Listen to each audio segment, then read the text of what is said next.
to the Rebbe's kever and the Rebbe of the Babish. So the reason was so Kohanim could walk through the graveyard to the Rebbe's kever. Yes, because there's a way of, like I said, there's a way of building it so it won't be too matamba. So why didn't they do that in Uman?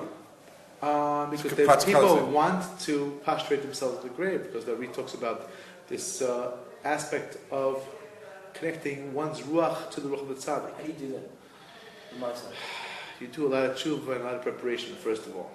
And then we can talk about how to do it. Okay. Yes, there's yichud, but it won't help the yichud if you're not where the yichud is. At least to a certain way, or at least yearning. That's the rule always with yichudim and all of these schools, is that you have to know that you're not the Ben Ish Chai. Unless you really are. But if you're not in this level with the Ben Ish Chai, you're just trying to get somewhere. You're hoping, you're asking for a free gift. Please help me have a free gift. So you can do that by focusing on the yichud, or not focusing on the yichud, whatever it is. But you have to know, I'm just asking for a free gift, I'm not there. The Rebbe was talking about someone who's there. Not that he knows where he's going, he knows what he's doing. And he's uplifted, and he's not in the pettiness of this world. So if he's not in the pettiness of this world, everything in a certain way, at least in Shemayim, things in ways, that's one thing. The person wants a free gift, so he can try to get it. Right after carrot, he said he invited people to come. He thought people should definitely come, and that will help and uplift. But it's not so. It's not quite so. It has a lot to do with the achana. It's all like Shabbos. It's not like the Chiddush Shabbos. The Kotzka says everyone thinks. So of course Shabbos also begins tshuva. So you can do tshuva on Shabbos too. Because everyone thinks every year he does whatever he does during the week, and then he puts on his trial and he becomes mechutim with Shabbos. And it's like his in-laws. Like the children marry him. He's like he's mechutim. He said, I say, according to your week, that's your Shabbos. But of course, Shabbos is tshuva. You can do tshuva also. But the might say it's not. It's also part of the week. A person supposed to Talmud Chacham. His Shabbos is his week. In his week, that's Shabbos also. That's he's in the beginning of Shabbos during his week also. You know, that's we're trying there for it. We're working on it, but we have ways to go. Probably most of us anyway. So the bottom line is that we have to. There is yichud to do, but you can just do this bonus and beg Hashem to be connected.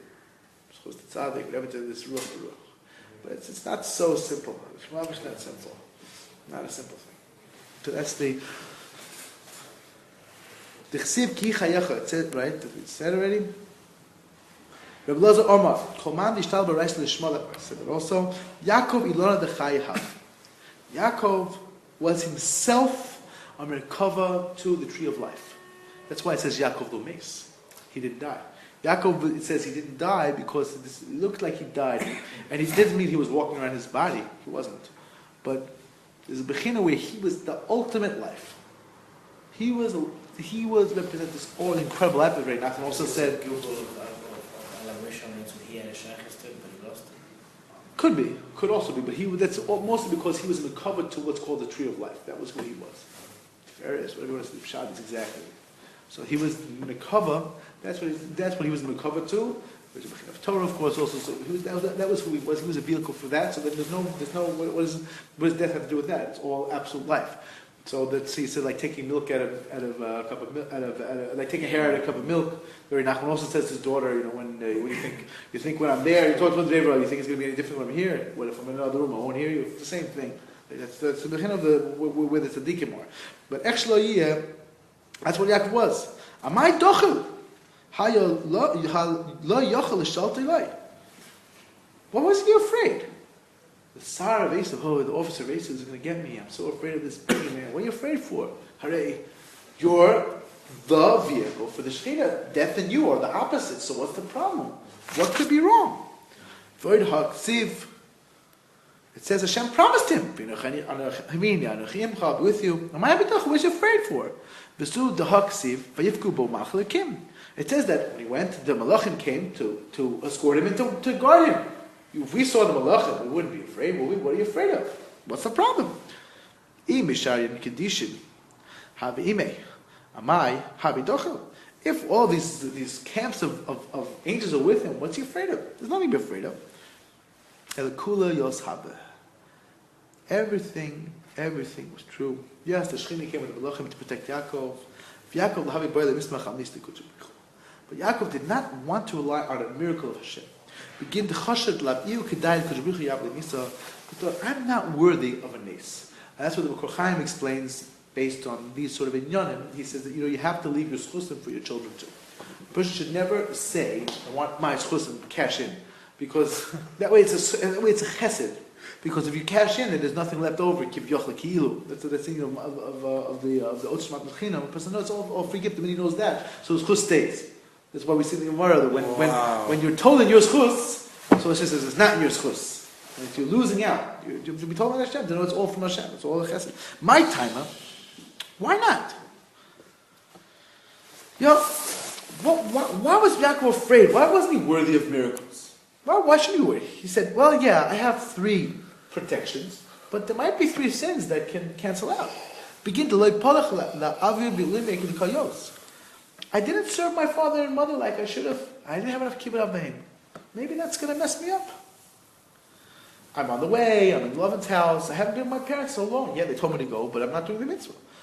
And we know the Maisa there was a mess up there. That was that Yosef also disappeared for that amount of time.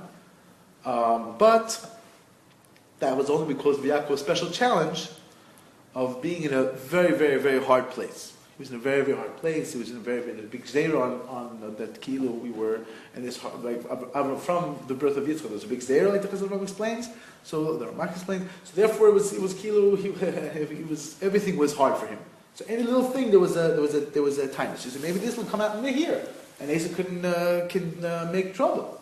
You'd have these 12 children. And it's even worse than that. Lavan did mess him up. Because Lavan said, you're not taking another wife. So even if he's the Shem Shemayim and all that, he swore not to take another wife. He loses a child, it's over. He needs 12. 12 pathways, 12 inyanim, he needs 12. So then he loses one of these sons, finish. He was afraid that Asa might kill one of the sons? Might be able to have a shlita on something. We'll see maybe what. Maybe. Or some damage. We're just saying he needs to have all 12. He can't. He's got problems. It's not pashut. And because again, the children can have only what they had. They can't have more. All the 4 are finished. 12, whatever you have, and that's it. And Lavan made sure he can't. Don't take daughters of my daughters and the shippers. So he can't take wives. So he can't take another wife. So then what now? And his learning wasn't like in Shem Ve'ever. Yes, he learned the whole time, but it wasn't the same as in Shem Ve'ever. Does it care what Lavan says? Huh? Yeah, that's what Lavan says. Why does it care what Lavan says? Huh? Why he swore. He swore. It was part of the oath. But why did he swear? Why did he make him swear? Because that was. Why did Lavan make him swear Dafka on those things? Because Lavan wanted to ruin him as much as possible. So he did whatever Hashem says you can't do any bad. Okay, but you can't add good either. Don't add good.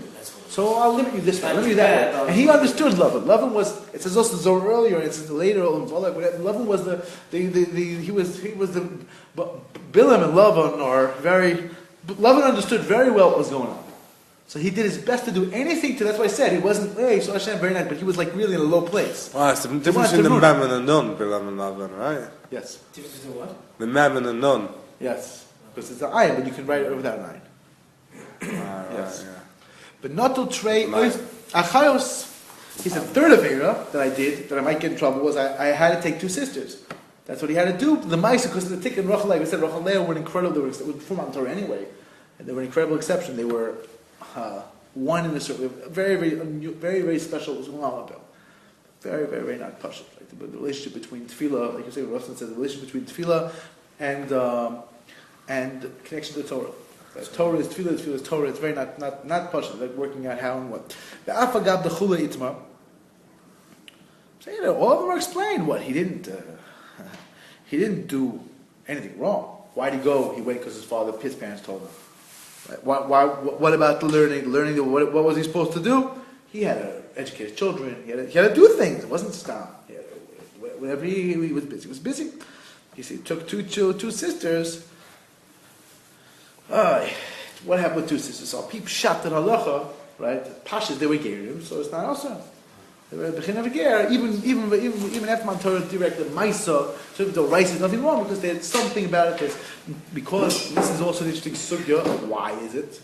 Because obviously, if you have 2 sisters, they're sisters, and you can do the DNA